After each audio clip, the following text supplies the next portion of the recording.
And we're here. I'm Stephen Neely, and my co-host is Veronica Bileski and Emma Shubin, and we are just thrilled to welcome everybody to what we're calling season two.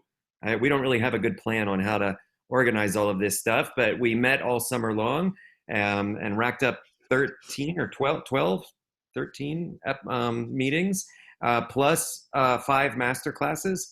And now in the fall term here, or fall for the North America anyway, here in September through December, we're calling our next season, and we've got a whole series of meetups that are scheduled on our calendar, as well as 4 great master classes. I'm going to let Veronica tell us anything she wants to tell us before we move ahead. It's just really lovely to see old friends and friends we haven't seen in a while and new friends. So thank you all for being here and making the time. I posted an agenda for today. It's a Google Doc, and we have 5 presenters today, which is really awesome. And we encourage you all to sign up for the master classes, which start in about 2 weeks. And Sui Ming is here tonight, and she'll be teaching the first one. So we're thrilled for that, and we have 3 more later on. And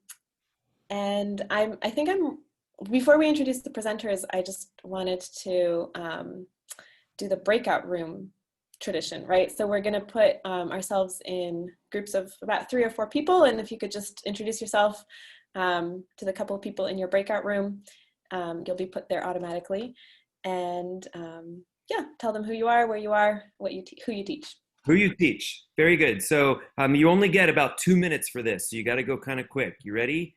Here you go. Wait, here you go.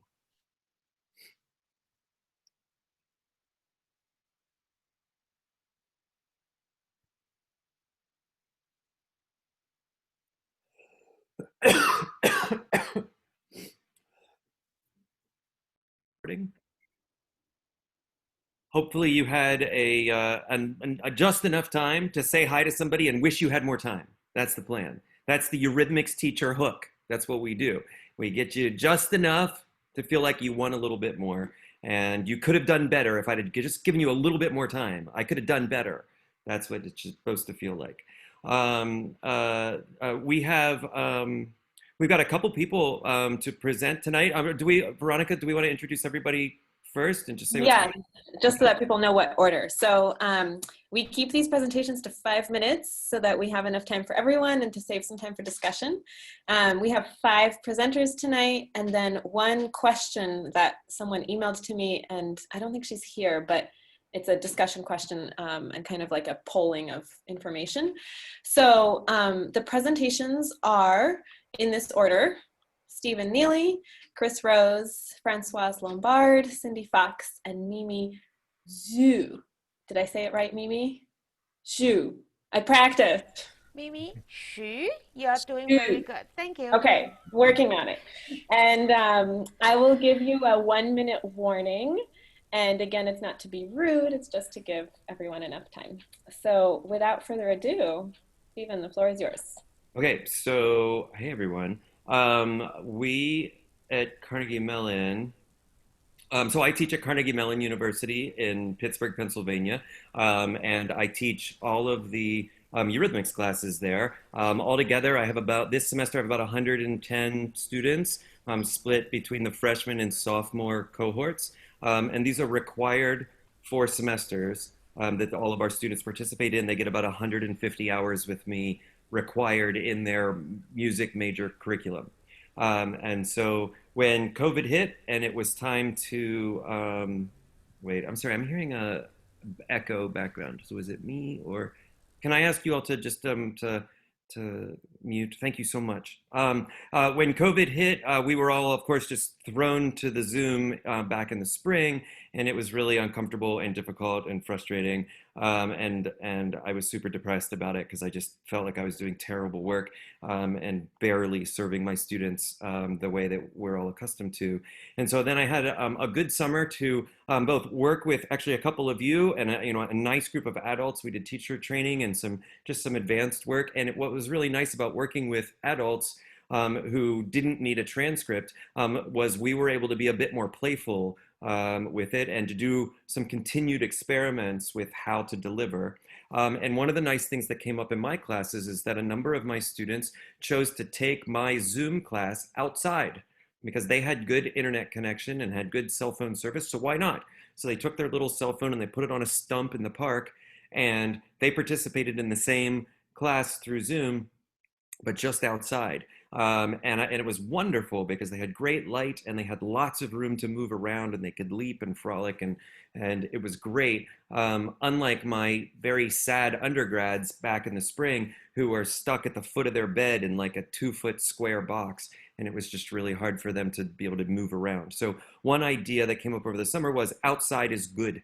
One of the problems that maybe you all have thought about before, as I had for many years, was that outside sounds nice, but the hardest thing I've always thought about outside was the acoustics, and that there never seems to be a way to get good acoustics outside unless you want to go to the rock concert version of amplification, which to me feels very anti-Eurythmics.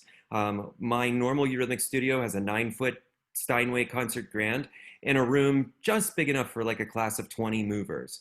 And so it's intimate, and I can play pianissimo and my students can feel it. They can feel the literal vibrations of the piano.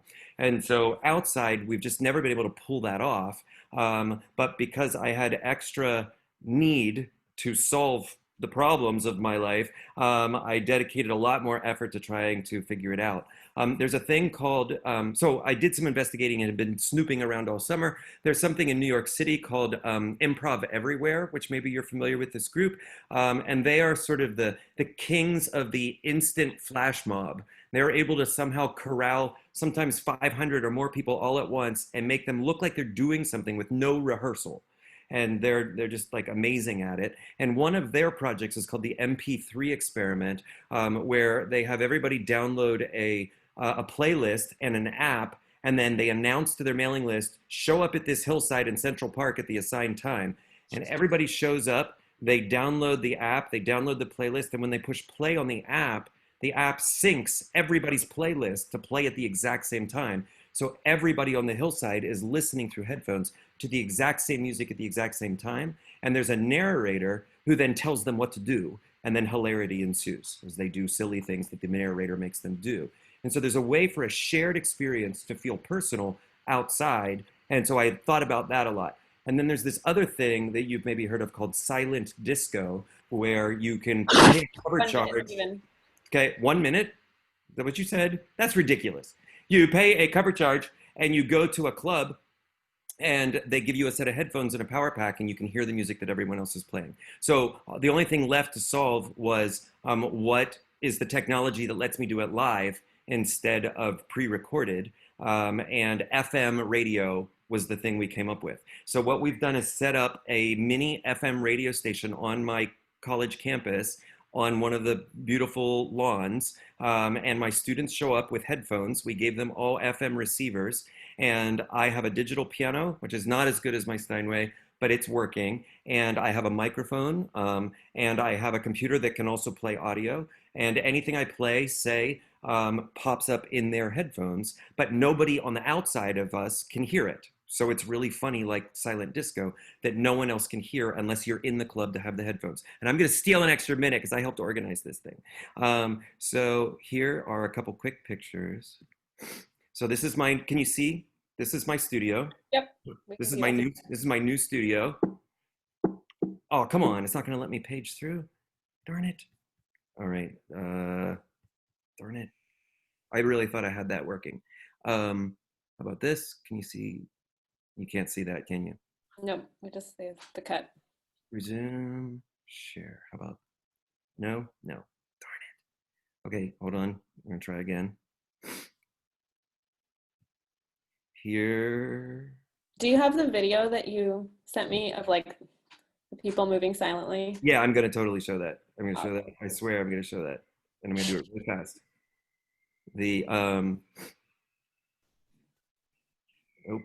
Nope. And this is when with my own students I say, old man with technology. That's what we say. Okay. So here very quickly are some pictures. So this is me and my whiteboard. Oh, really? It's okay. There.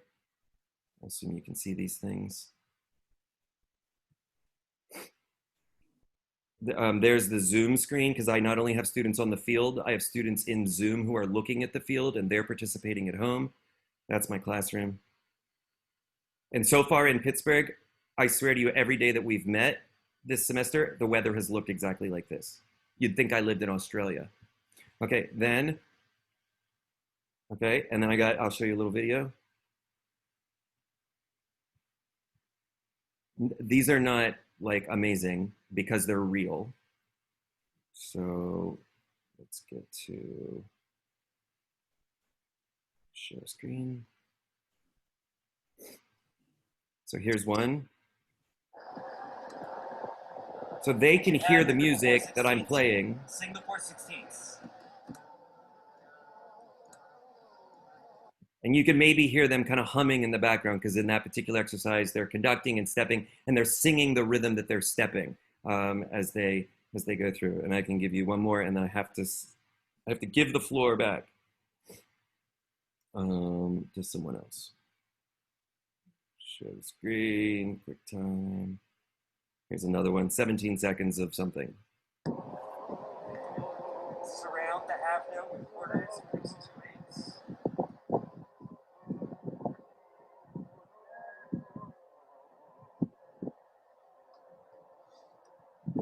Add in the group of 4/16. Here you go.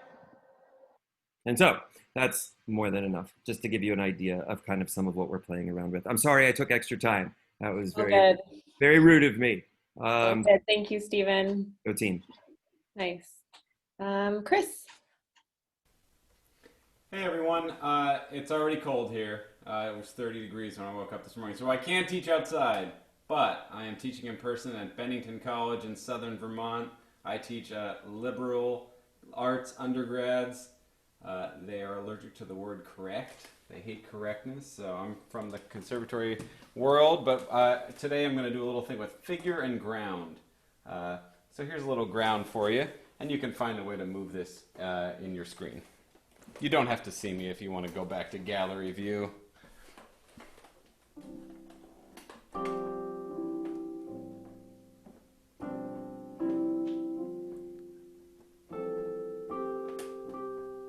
Find a way to move that music.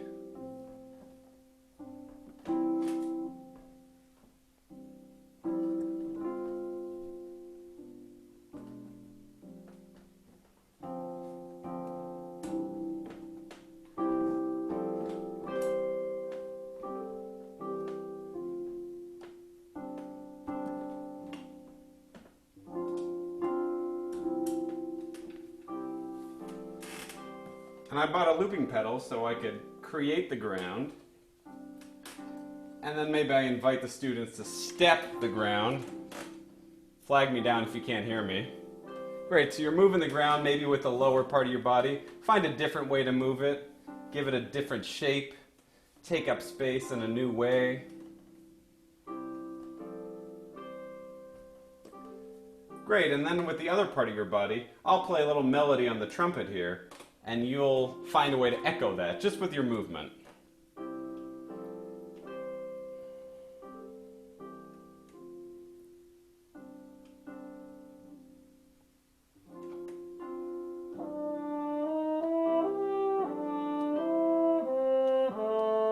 And you might go.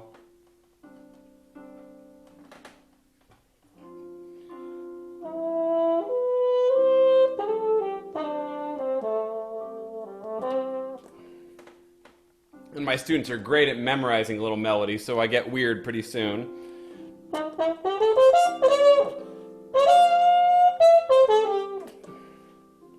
And they don't sing. I can't get them to make sound, so they just move it, and we get weirder.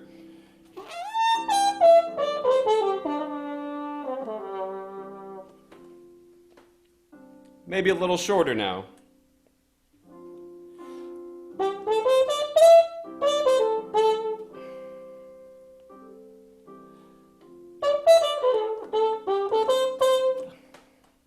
Great, and then they get tired of that loop, and so maybe I do something different.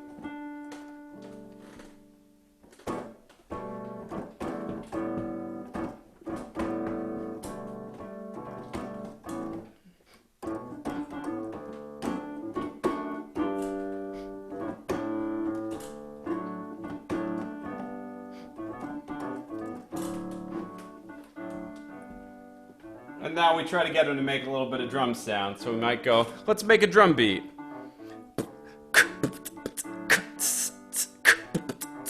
You try.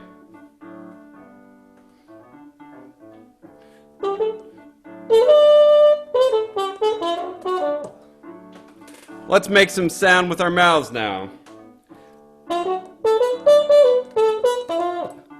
Baba bippy da do dip where that do bab join me. Baba da da da da do da da do da da da da da. Make the words weirder. Sklada babado babo gazabado that bogadam bled bedo babs gredo bab bed web bado baba web do that babe. Just to yourself now, silently. How do your feet look? How do your hips feel? 1 minute, See someone Chris. else in the room. Great, and so that's just some of the stuff that I might encourage them to do. I want them to see each other. I want them to dare to move. They're really brave about that. And I want to slowly dare them to start to make sound with the constraint of a meter. They're really allergic to that. Their music is all boops and beeps, and they just kind of gyrate wildly. Awesome. Great foundation. How do I get them to interact with meter and conducting so that we can then move on to things like in a Brahms symphony, if the tension torques because of some rubato, that means nothing to them until I first get them to respect the tyranny of meter. Okay, end of thesis. Thanks for moving. Cool. Thank you so much, Chris. All right. Next is Francoise.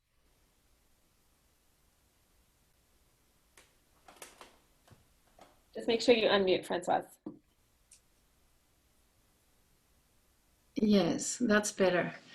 I want to talk to you about the audio library I just finished a couple of hours ago.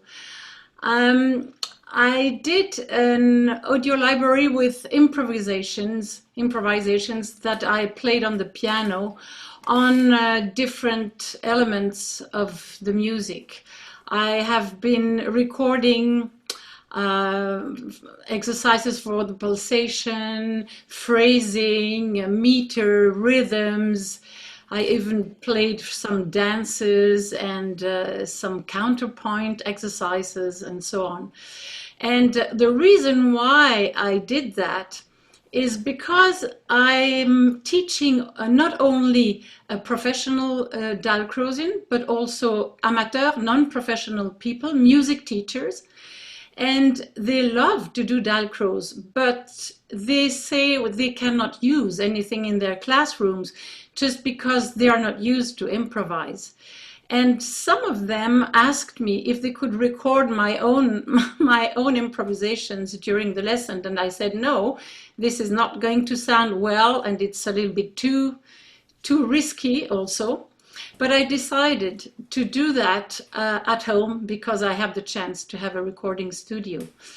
And so I did it, but I'm perfectly aware that I'm breaking the rules, that we know as Dalcrozians that we should always be spontaneous and follow the students or create the whole lesson with our spontaneous improvisation.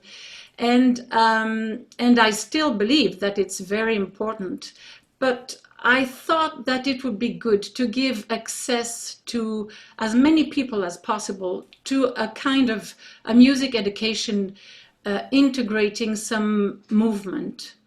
And those music teachers are really happy that they can use now music to have their own classes, their own children move also.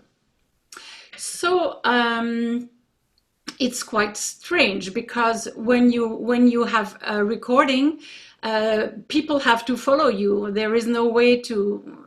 But I did on purpose. I did lots of those tracks with very simple things, just measures of 4 beats or measures of 3 or 5.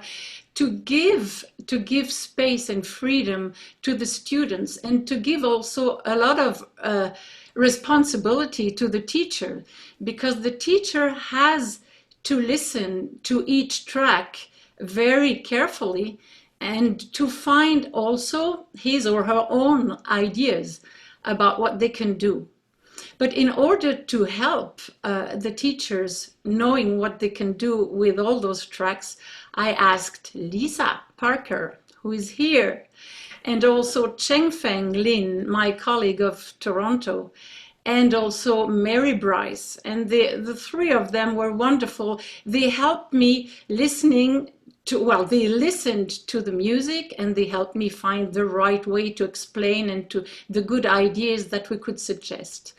But the teachers will have also a lot of freedom also to either take what we say or create their own ideas and their own lessons with all of that.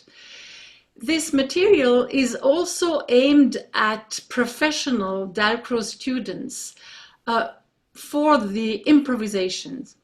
And I think it might be a way for them to improve their improvisations just by listening. Not that they have to copy what I did, but to give them some ideas about how you can improvise for such or such subject, you know. So this is it. And One more minute. oh, I added some improv exercises also at the end of the pedagogical guide. So you have the music, you have a pedagogical guide with all the explanations, and you have also there improv exercises that you can do on your own. And I'm planning to do some educational meetings for people who want to really share by Zoom, you know, to really share their questions, their problems, and the issues that they encounter with all of that. So this is going to be on a website that maybe I could give you. I don't know. Could I give you the name? Course, yes, we on can. the chat? I will do that after. So that's it. Thank you so much. Am I We're so fine? excited. Wow. Okay. Congratulations. If you have a link to share Yes. where we can listen to these, you can put it in the chat and we'll also send it out. And then yes, you can as you're listen scheduling these meetings, okay. please let us know. You can listen to all the tracks on the website, on the site. Yes, you can listen to. So if that's ready to be public, then please put it in the chat right now. And then yes, that's what I'm doing. Okay. Thank Great. you. Thank you so much, Francoise. Cindy. Hi. So I live in Bathurst, Australia, somewhere you've probably never heard of, and hopefully you can understand my accent. Try not to go too broad. So I'm really glad I went after Francoise because that was my experience. I went to my first Dalcroze course 7 years ago and felt like coming home musically. And then I went home and thought, right, okay, I really want to fit this stuff into piano lessons. And I started out really well, and then you get the time pressures of exams and competitions and all those things you have to prepare for. And the bits of Dalcroze I could fit into lessons would just start to die away, and I'd kind of forget about it until I went to the next summer school. So I decided to set myself a goal of doing 5-minute Dalcroze. So every lesson we would do 5 minutes worth of Dalcroze with the aim of having a particular exercise that unfolded over a term. So this term's one has mainly been for my younger students, about 5 to 10, because my older students are getting ready for exams which happen in November, so we've just had to kind of leave it for now. And what we've been doing has been really, really fun. So we started out really basic. I play for them to move. We just started with walk, run, stop. That was great. They loved it. But then we turned it around and they would play for me. And oh my goodness, the joy of being able to make your teacher stop suddenly or to catch her unawares. You're making her run and then you stop. She nearly falls over. They love it so much. And so we've just gradually introduced new elements such as skipping, and then we went to adding dynamics, so they're really listening carefully, lots of active listening. So I'll play something very quiet. I won't tell them what to do, I'll just see if they can kind of see the different quality of movement. Or I might do something really unexpected, like an accent at the end. And they might be running really softly, and then all of a sudden they've got to do like a really big, powerful step at the end. And then I think the best thing, the most creative thing we've been doing here is that once I've had my turn playing and I've modeled for them, they then get to turn around and do it for me. And sometimes they do something that's really clear and I can follow it and I can see the musicality. Other times they tend to do like a, look at them. What do you want me to do with that? I can't follow that. So it's then them learning how to structure something so that I can actually follow it. So that's something we've been having fun with this term. Some of the other really fun things we've done are exploring different tonalities. When you're teaching exams, and I guess most piano students, you tend to get stuck in major and minor tonalities. So I had a class with Jerison Harper Lee a few years ago where we did a lot of different tonalities, Japanese scales, Indonesian, all kinds of things. And the one that really spoke to me was a particular Japanese scale. It sounds like this.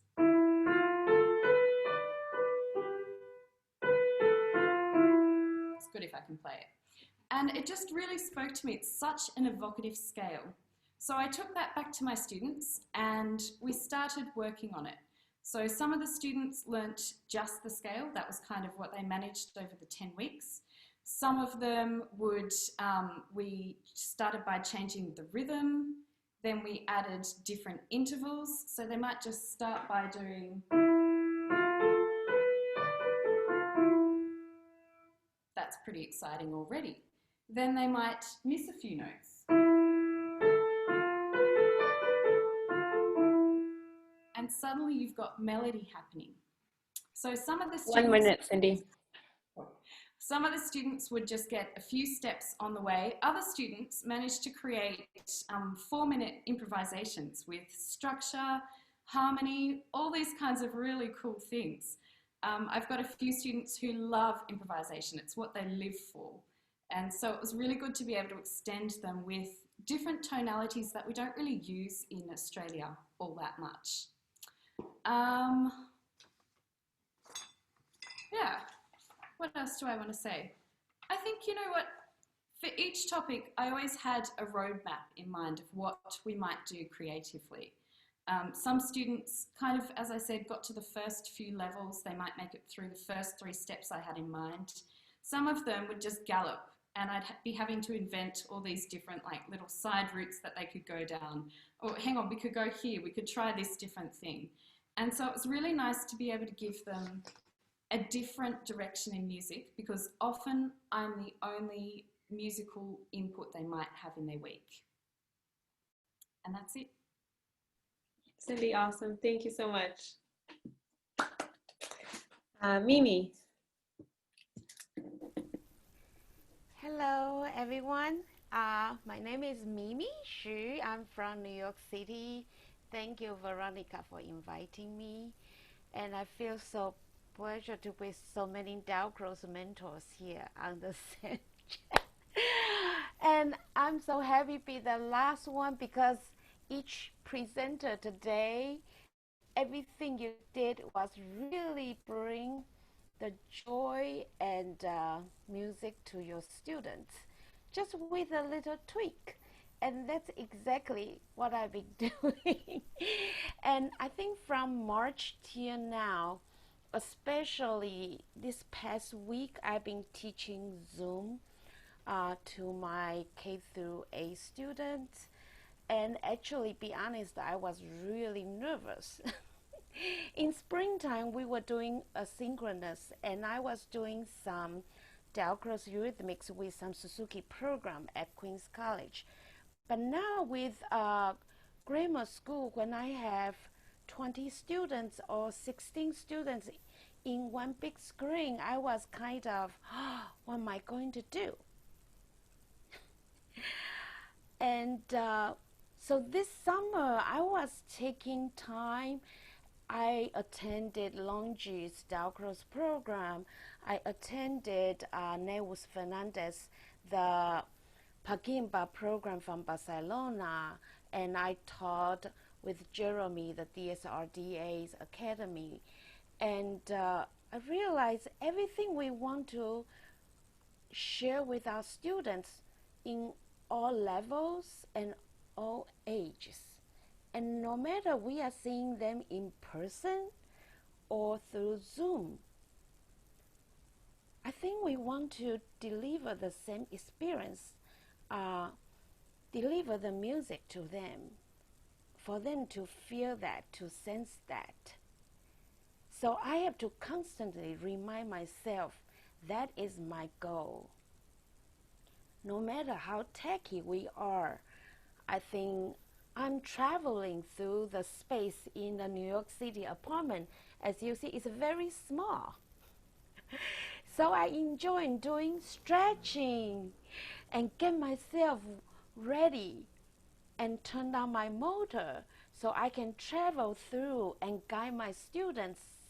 This is how we do. And then when I come back, I put the clapping in my hands. I can still show them how musical I can move, how musical I can do this in every part of your body percussion, like body as an instrument.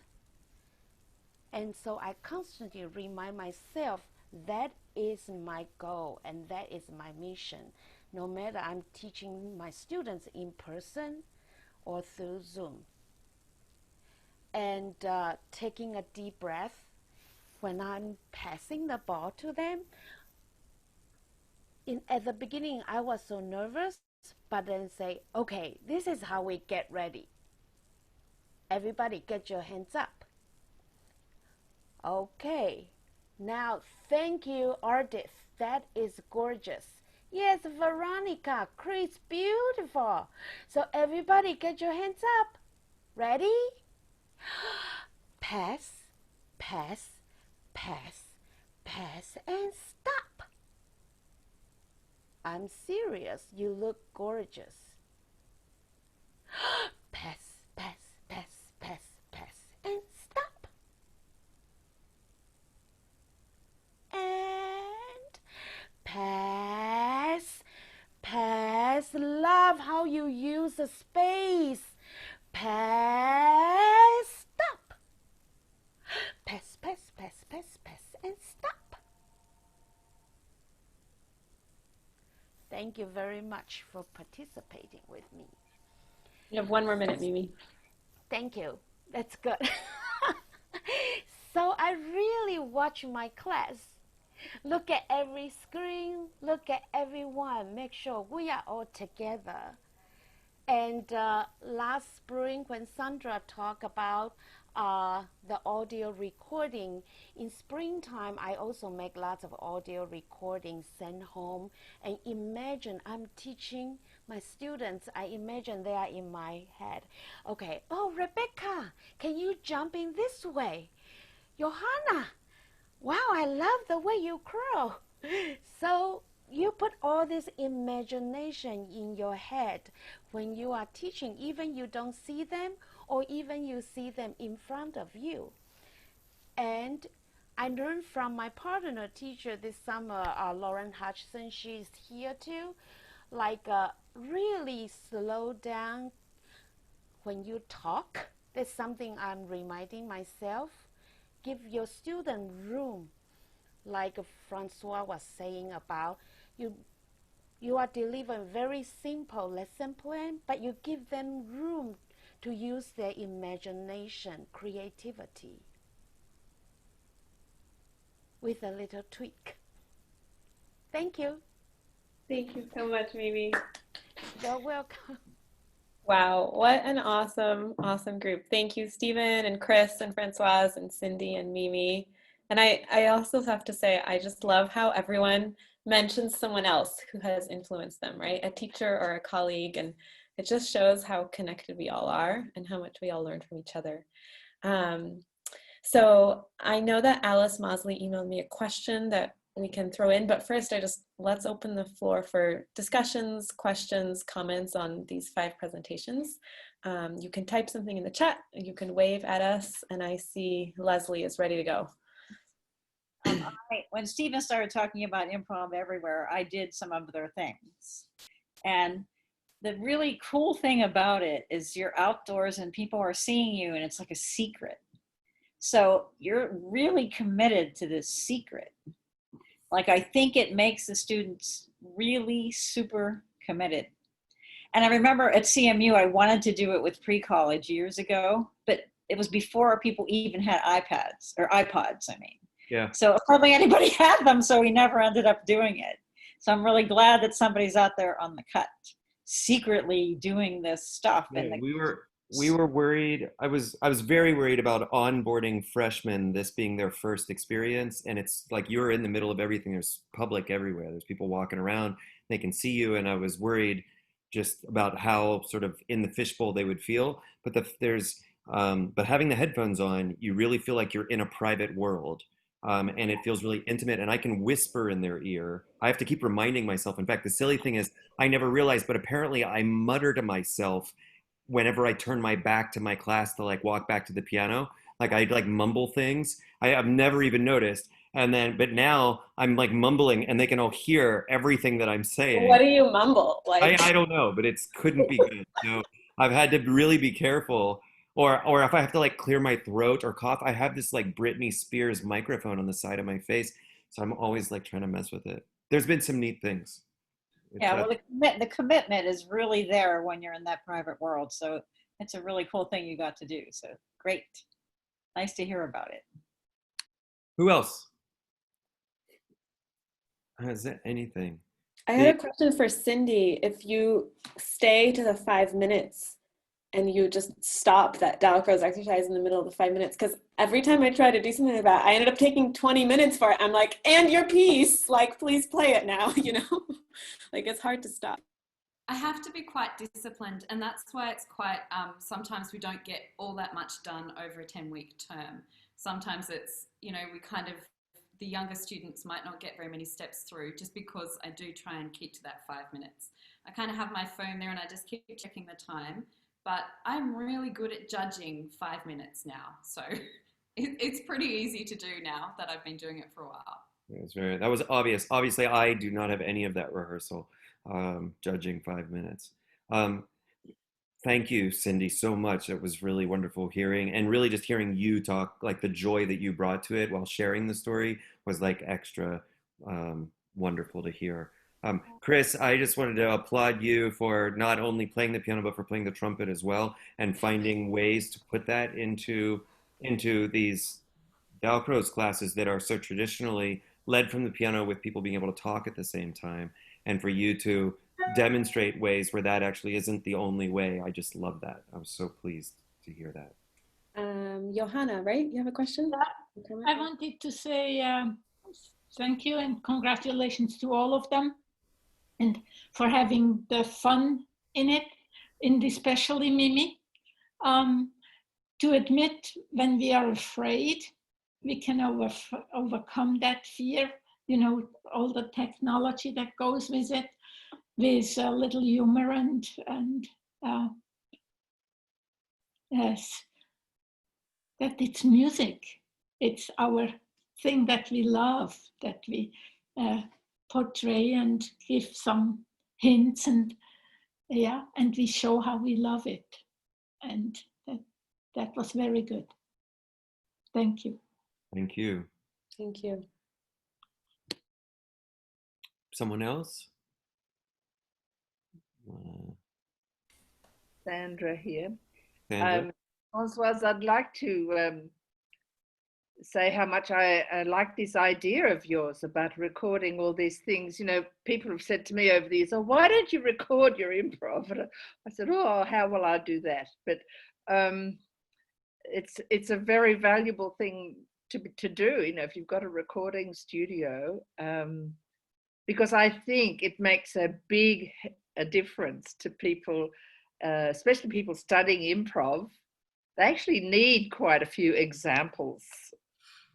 Yes, I think so. Yes. And you know, when you're teaching improv, my problem is that I'm showing something, and after 15 seconds, I don't remember what I played. So I'm playing something new, and it's always something new. And so it's hard sometimes for the students really to understand, okay, it's this or that. So if they can replay and listen again, it can give time to find the harmonic sequence. It can give time to understand the rhythm, the melody, or whatever, or the playing, the voicing, or whatever. So, very, very useful. Very. Thank you. well, Chris, I saw you had a hand up. Yeah, I'm wondering, I mean, for Cindy and Francoise and anyone who teaches piano, I'm teaching undergrads who move very freely, but I guess they've already been traumatized about improvising. It's like I can't even get them to dip their toe in the pool. So you're talking about harmony, things like that. I really just want them to use their voice and just make sounds. What am I missing? Why are they so scared, and why am I confused by that idea? Chris, do you mean improvise through singing or playing or both? Well, most of them are not instrumentalists, and for COVID reasons, I can't let them come sit at the piano. So I just want them to be daring in their sound as they are in their movement. It's odd to me that they're so free in their movement, but to just make random sounds is too intimate. It's a mystery to me. well, what I would suggest with the COVID, it's still possible. I make people, if I am in presence, I was teaching last week, and I had people singing together with the mouth closed. So it's less risky. And singing together makes them less shy, because everyone is singing. So you can sing one tone, one sound, or different sounds, but all together. This helps a lot, I think, to start with. And then if they want to go to the keyboard or to any other instrument, I would suggest very, very simple things to do.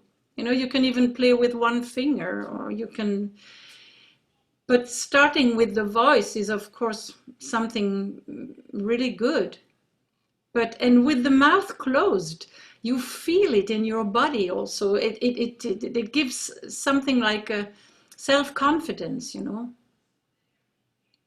I think it's also about small frame. So the scarier the idea is, and improvising particularly with your voice is such a personal thing that I think the smaller the frame, the less choices they have, the easier they'll find it to start.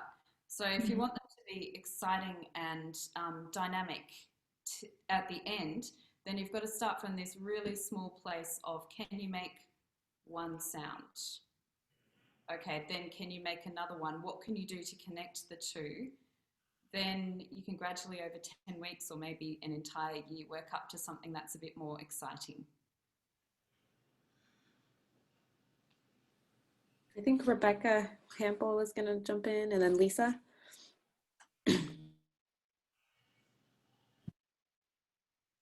Nope. There you go. Hi, Chris.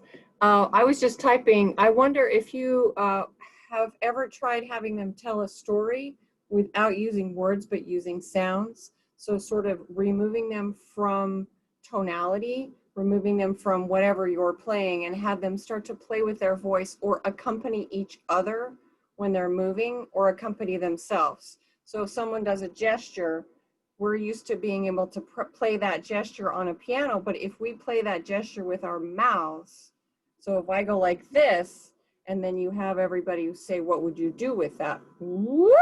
And they start to play with it, but it's getting their attention on something else rather than the pressure of, oh, I have to make a sound. Does that make any sense? Yeah, I think I'm struggling making the leap from those theater type games, and Lisa in the chat mentioned something similar. They're fine with that, I think, because they're taking theater classes as part of the liberal arts education. There's something about once the music starts up, they've all had frightening piano lesson at the age of 10 or something, that they're just like, ooh, music. And so I'm not sure where that disconnect is, but I'm going to do more of the theater games and see if I can slowly merge it with meter. Another idea for you, Chris, I remember years ago in Quebec, we had an improv, people had been moving a lot. You said they like to move. We had speaking in a foreign language, you know, nonsense syllables, but sitting on the floor back to back. So they could hear each other, they couldn't see each other. And so they had to make sounds with expression to communicate with this person who was leaning on their back. And it was amazing what they did. So it just loosened them up a bit, and they really had fun doing it. So it just gave the idea of the inflection of their voice, you know, actually communicates meaning. It could be they were frightened or they were angry or they were so happy about something, but it was all done with nonsense syllables. So I guess it's maybe a drama game, but for personal expression, it really did loosen them up. So good luck. I saw Lisa was trying to get a word in too. So. Oh, it's kind of the same type of thing. I come from a theater background, and so there is a disconnect between the movement and then the voice is very personal, and it's very, you're listening to it, and people judge themselves very quickly when they're listening to it. So the more things that you can do to get them out of listening to themselves, and often that's having a conversation with, like what Sandra was saying, back to back, or even if you've got some kind of you've got a jazz kind of, one of the things like you were doing underneath it, that's a loop that keeps going, and just see what kind of conversation they can have when they're, not using any words, but using gibberish and trying to get a point across. I don't know. Very good. Very nice. We have, we still got about 9 minutes, so we have some time for another question or three, and it could be about any of the things we've already said, or maybe. Well, I want to give the floor for Alice's question that she emailed to me ahead of time. And Alice, would you mind just asking it so we hear it in your words and what you're looking for? Make sure you unmute yourself. Still can't hear you, Alice. Is that better? Yes. Okay, sorry about that. Just jump in on what you were just talking about.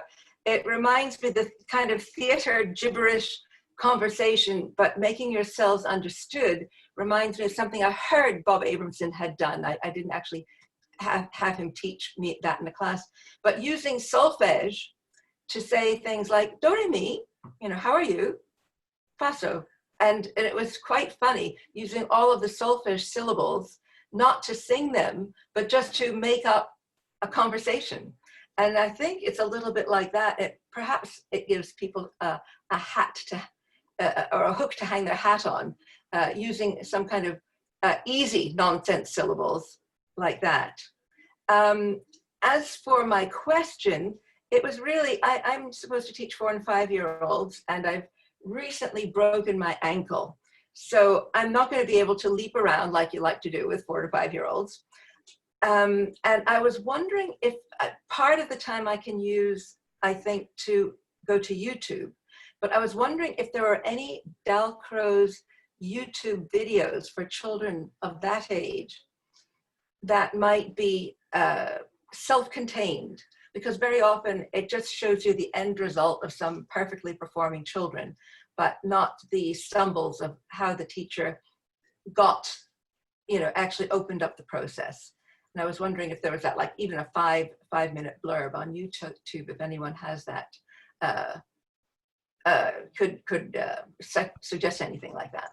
And this is the kind of thing that this group can do better than a Google search. So yeah, go human Google search. So thank you for asking. So Alice, this is Mimi.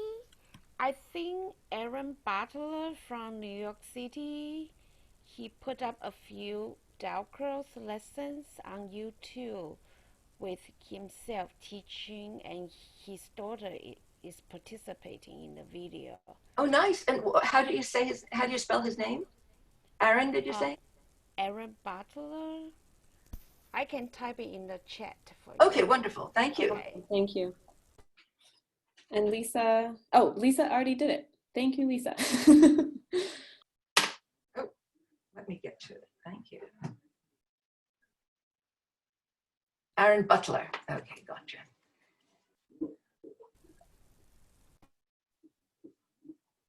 Thank you.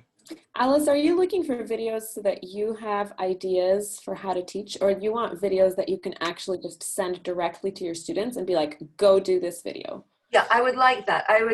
I have to teach about half an hour. And so with my leg propped up in the air, which it has to be now, it would be good if I could have like a 5-minute break and say, here's another activity for you with a different teacher, and show them that. So it could either be synchronous or it could be asynchronous. But it would be good if, I think, we had that resource of just self-contained 5 to 10 minute videos, YouTube videos that children could do. Because as it is now, they were looking for a substitute and they couldn't, but it would not be a Dalcroze substitute. And unfortunately, it wouldn't even be a music teacher. So it would be good if we could get something that was really good quality and relevant or meaningful and fun for children, for 4 and 5-year-olds. I'm wondering if Emma could share what she's been doing with like recordings, and like you set up a movement and then another contrasting movement and you just hit play on the recording and then they kind of just like follow along. Oh. I have been using this time to really expand the amount of orchestral repertoire that my students hear. I feel like prior to this era, I would bring in a special piece and we might work towards something that was on the piano or on the flute or recorded, but it would be like one thing a semester. And so instead what I'm actually doing is almost every class, I have 2 pieces that I work with throughout the class that are somehow contrasting each other. So for example, we're doing Carnival of the Animals for the first section of this year, and then we're doing In the Hall of the Mountain King and some of the Peer Gynt Suite in the second half of the year, along with live performances of different artists from across the country and different instruments. And so for me, this has actually been an amazing wealth of time for my students to hear things that they never would hear and have guests from different parts of the country that they might never get to see. So a colleague of mine who's a wonderful Broadway music director came in and Zoomed with all my kids and had prepared a variety of different things to share with them. And so I prepped some activities. He knew what pieces we were going to do, and he was the performer and they were the movers, for example, and they got to see something live. These last couple of weeks, they have gotten to see the orchestra on stage, and they've also just gotten to hear the music, and we've had different activities to explore, starting to begin our notation. But, first starting with, for my little 4 and 5-year-olds, being able to draw with music and have something that relates to high and low or fast and slow, because we're just at the beginning of our time. And so I have found that has been incredibly exciting for me and for them. And I do fall down the rabbit hole of YouTube quite a lot looking for good recordings, but there's quite a lot out there that is great and that you can find. Even the same pieces again, but with different instrumentation, has been really fun to open their ears up to hearing the same thing, on a banjo, for example. I have a father in my curriculum who is the father of one of my students who's a world-class banjo artist from Canada. And so he's recorded some of the pieces that I'm using. And so I stumbled on it by accident, but it was a delightful moment in our classes. So I have really enjoyed getting to play a different role to introduce my students to different things that I would not have even considered prior to this time. Very good. Boy, what a nice night. I'm so pleased to have everybody together and to see everyone. We're pretty much, we're just about at the end of our allotted time. Before we wrap up tonight, I wanted to encourage everyone to get if you haven't, go visit our website at virtualdalcroze.org. We've updated it some in August, actually a fair bit. There's now a good dynamic calendar that posts all of the future dates for the rest of this calendar year. So if you, we're doing about 2 meetups a month and 1 masterclass every month. And we would love to see everybody at everything. We'd really like to push you and all of your colleagues and friends to sign up for masterclasses.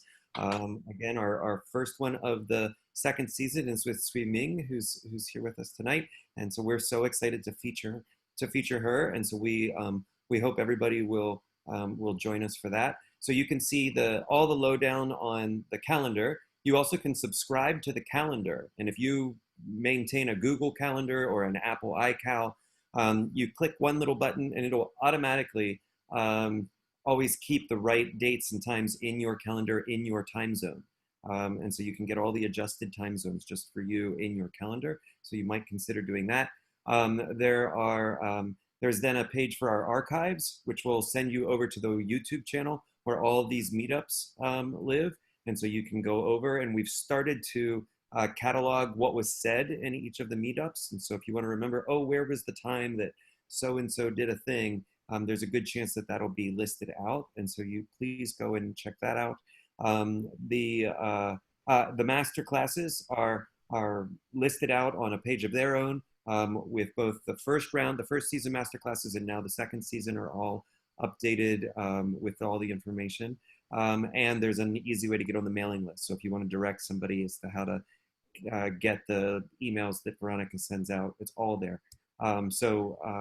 We'd love to just encourage you to go there. And we hope to see everybody at Sui Ming's masterclass coming up. And I'm going to stop the recording right now. So good night, everyone. Bye. Thank you. Bye, everybody.